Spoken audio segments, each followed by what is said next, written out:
Lesson 43. Fully Insured. Insurance companies are normally willing to insure anything. Insuring public or private property is a standard practice in most countries in the world.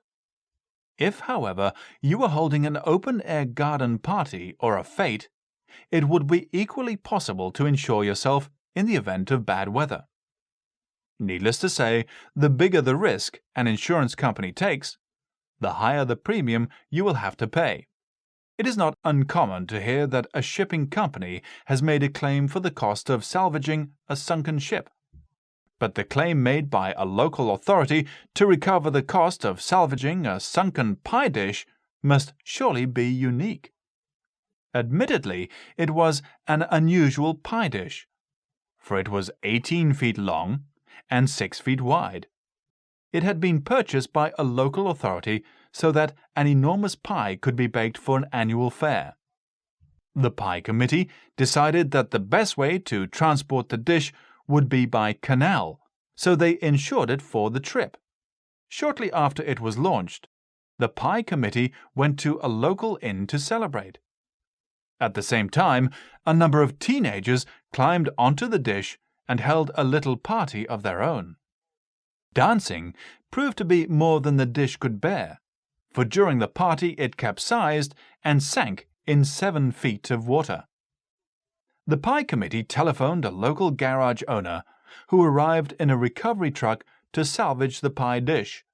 Shivering in their wet clothes, the teenagers looked on while 3 men dived repeatedly into the water to locate the dish.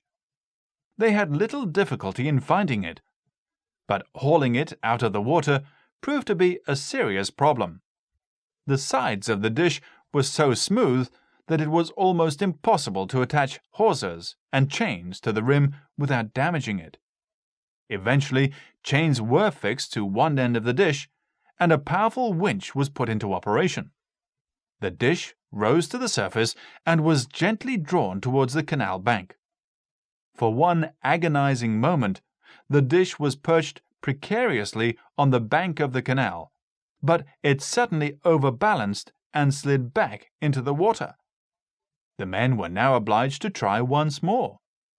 This time, they fixed heavy metal clamps to both sides of the dish so that they could fasten the chains.